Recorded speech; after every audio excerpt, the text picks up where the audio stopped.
I mentioned last week, the name of the program is Kids LEAD. And LEAD stands for Legal Education and Discovery. I introduce to you now Collin Sims. He's an assistant district attorney in our office, but he is the chief of our criminal division.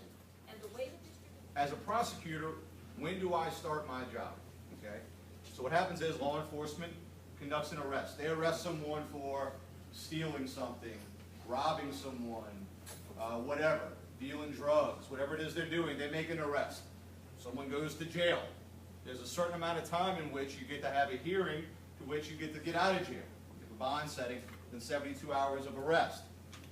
Law enforcement, the police or FBI, collects all of the evidence, fingerprints, DNA, guns, drugs, interviews witnesses, shirts. If someone says, I saw someone with a white t-shirt and neon green sneakers, and we go find them, we're grabbing, right? Bullets, we're going to grab those and collect those, have those tested. Cash, controlled substances. Law enforcement collects all of that, puts all of it into a report.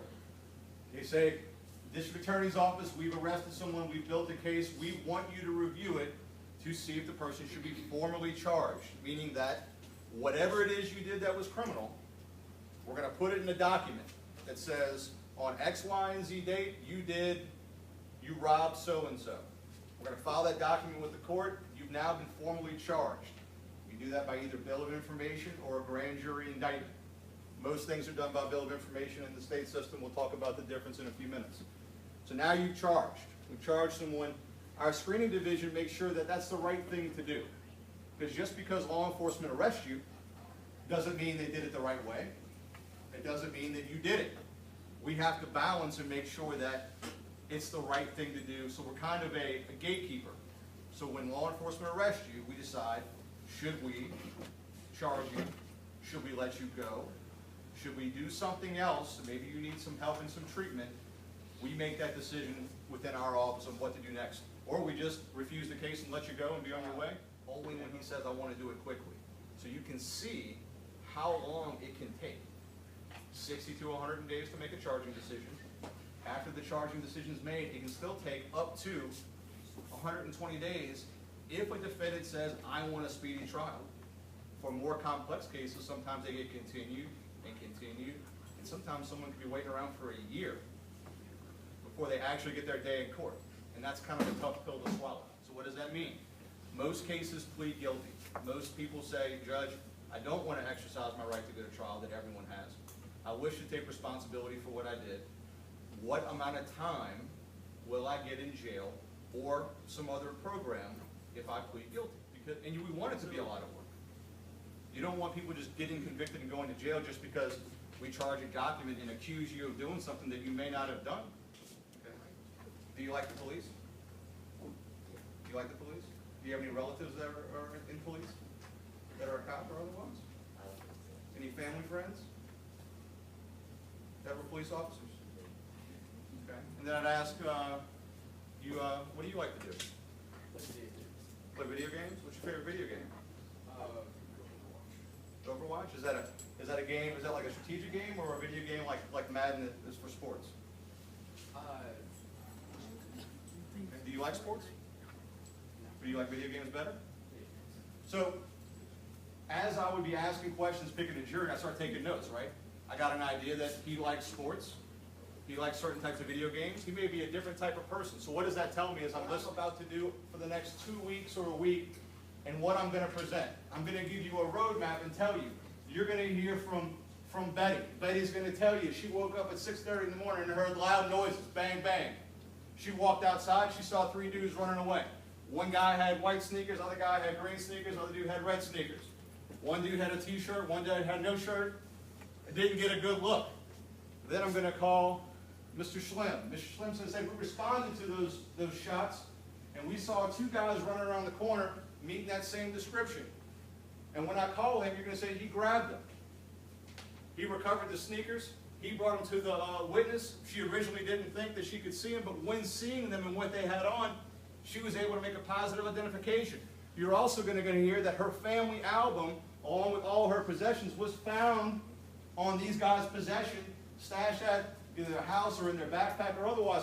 We're going to show you all that, ladies and gentlemen. At the end of this jury, in this trial, I'm going to ask you to vote guilty, because we're going to have shown that these guys, beyond a reasonable doubt, committed this offense, and we're going to bring to you all the witnesses. You've done this. Why is what you've done at the DA's office, and can we help you? It's not just about convicting people and putting people in jail. It's about also funneling people to the right type of support system to give them a second chance or another opportunity. But at the same time, when those chances and those opportunities have been exhausted, our office has to say sometimes enough's enough, and we have to take a different approach. You heard people say, don't be a snitch, don't talk. Everyone's heard that terminology. Everybody talks. 90% of the people in jail talk. We start getting proactive. So there's more of a team approach in the federal system than the state system. How this strategy is everything. When he and I work together, or someone like us works together, this is what you have the ability to do. You get to go after the worst of the worst and move up the chain. We targeted that and said, God, what is that? So we talk about the technology. We talk about how prolific this gang was, right? How violent they are. This is called a Niven chart. This is the activity in the history of what guns, so guns have a history, right?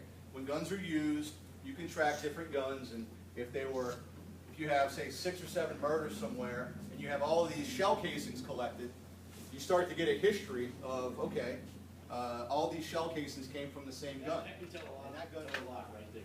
well, and it can start telling a lot once you start getting people to tell you information of where they were, who they were with, and you can start saying, are you lying to me or telling the truth? Are you just telling me things you want me to hear because it sounds good? Yes, sir? How do you know when somebody's lying and somebody's telling the truth? Something like this. That's a good question. So how do we know when someone's lying? So, Todd and I, let's see, here's a good example. A guy named Andre Addison. So, guys start telling you, I don't know these people, right? I never hung out with them, I don't know who they are. Well, sir, when you were arrested, you're on the jail call telling your girlfriend turn by turn directions to their house.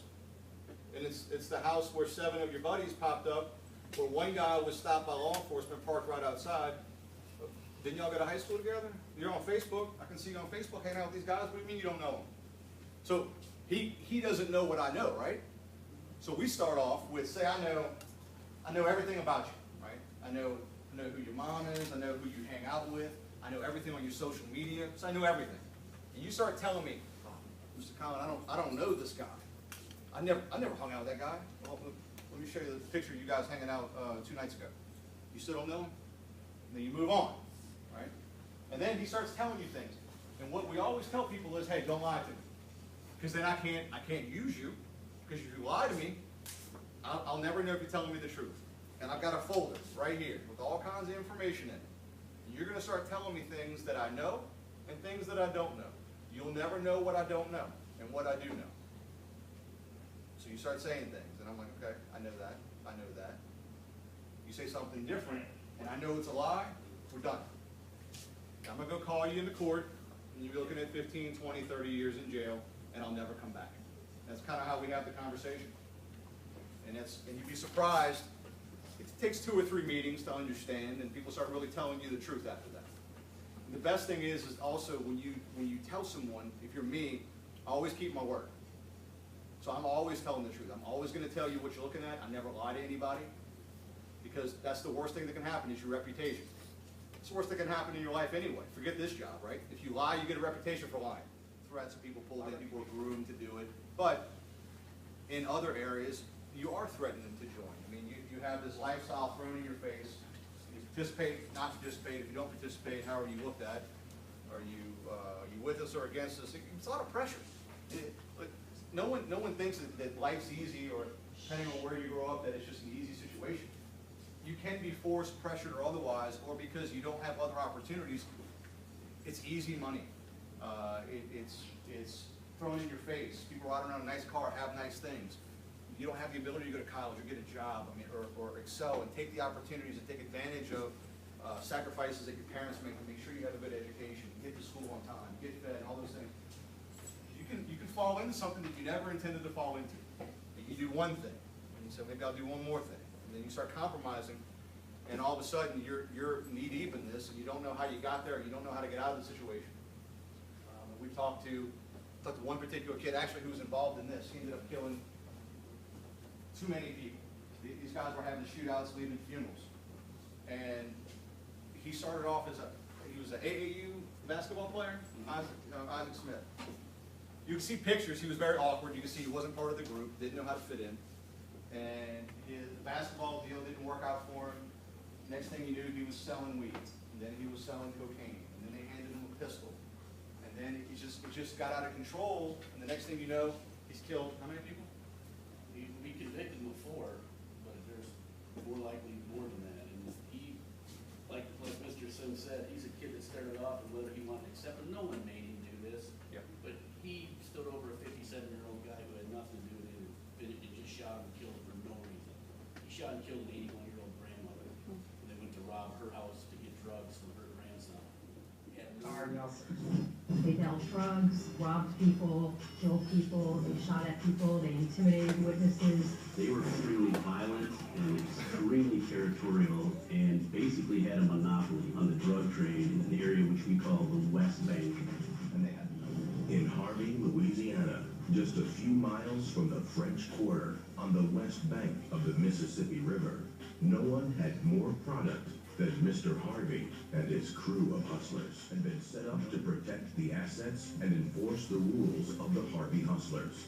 The murder squad was built by 2 brothers, Melvin and Jermaine Hudson. The Hudsons were part of the enforcement arm of the Harvey Hustlers, and they were nicknamed and characterized Murder Squad, not to be messed with.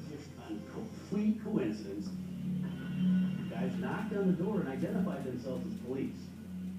An elderly woman answers the door, and they immediately start shooting. Robert Williams called somebody, he's trying to... That's the last part we'll play. What's interesting about that deal is, so we had a wiretap on, and this guy cocked 2 seconds. Wait. He was running from the cops, and they actually saved his life. And because they were getting ready to go take him out, and they overheard it, and they had a chase with him through different areas. And ultimately, he had guns.